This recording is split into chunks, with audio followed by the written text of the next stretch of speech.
You can't wait for inspiration. You have to go after it with a club. I would rather be a superb meteor, every atom of me in magnificent glow, than a sleepy and permanent planet. I'd rather sing one wild song and burst my heart with it, than live 1,000 years watching my digestion and being afraid of the wet. The wild still lingered in him, and the wolf in him merely slept.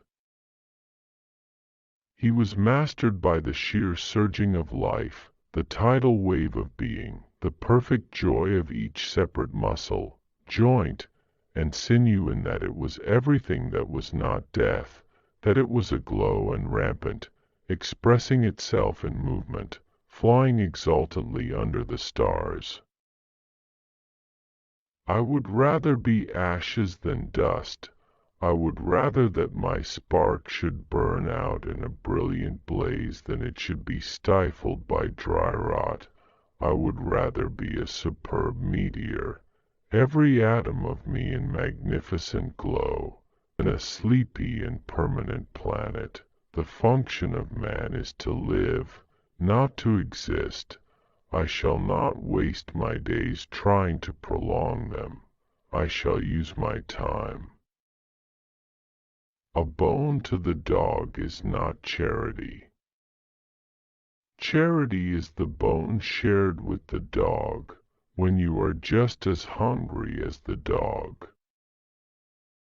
Don't loaf and invite inspiration. Light out after it with a club. Life is not always a matter of holding good cards, but sometimes playing a poor hand well. The proper function of man is to live, not to exist. I shall not waste my days in trying to prolong them. I shall use my time. Show me a man with a tattoo, and I'll show you a man with an interesting past.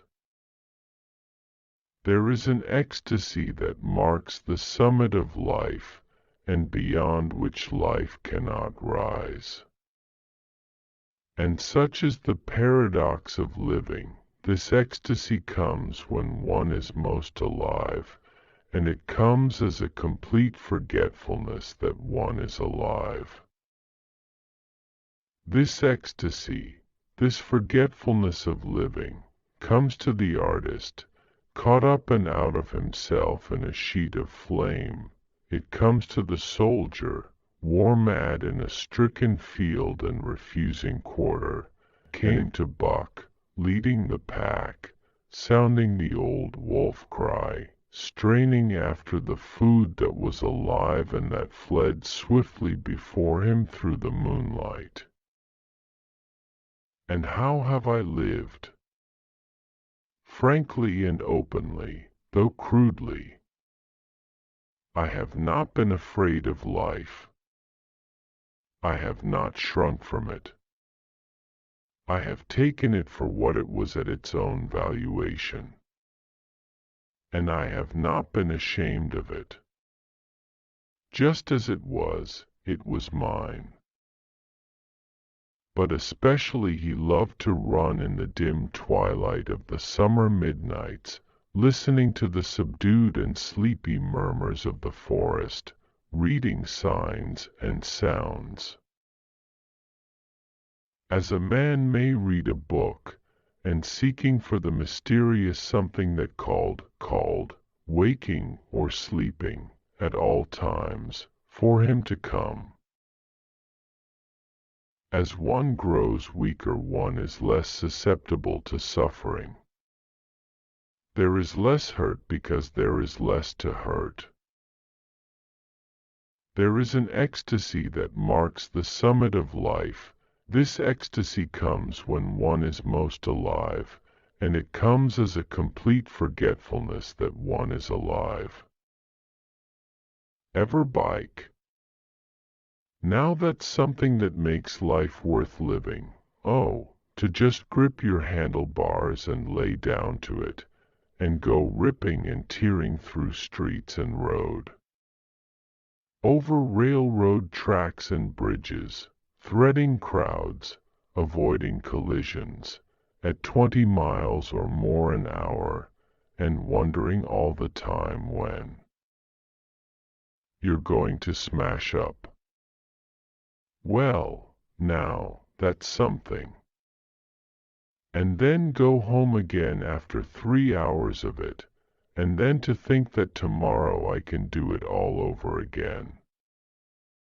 He had learned well the law of club and fang, and he never forwent an advantage or drew back from a foe he had started on the way to death.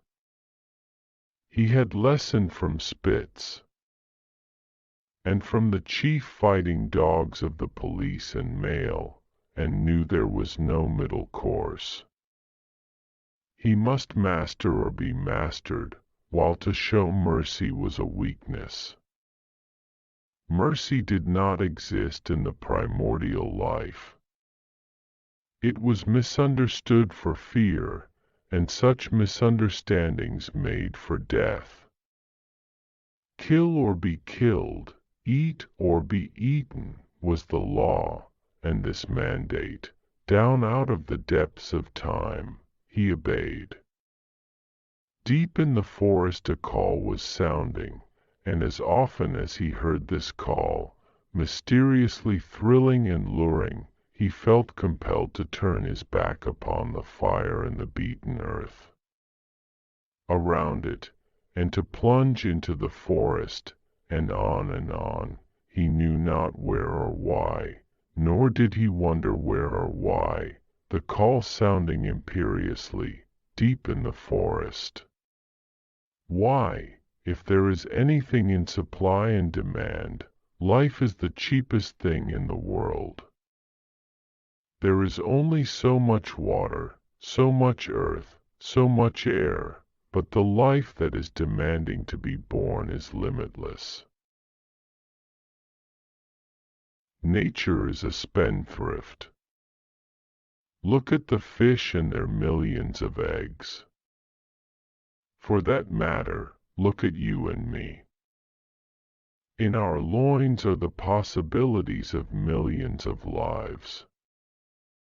Could we but find time and opportunity and utilize the last bit and every bit of the unborn life that is in us, we could become the fathers of nations and populate continents. Life. Bah. It has no value. Of cheap things it is the cheapest. Everywhere it goes begging. Nature spills it out with a lavish hand. Where there is room for one life, she sows 1,000 lives, and its life eats life till the strongest and most piggish life is left. He was a killer, a thing that preyed, living on the things that lived, unaided, alone, by virtue of his own strength and prowess, surviving triumphantly in a hostile environment where only the strong survive. A vast silence reigned over the land. The land itself was a desolation, lifeless, without movement, so lone and cold that the spirit of it was not even that of sadness.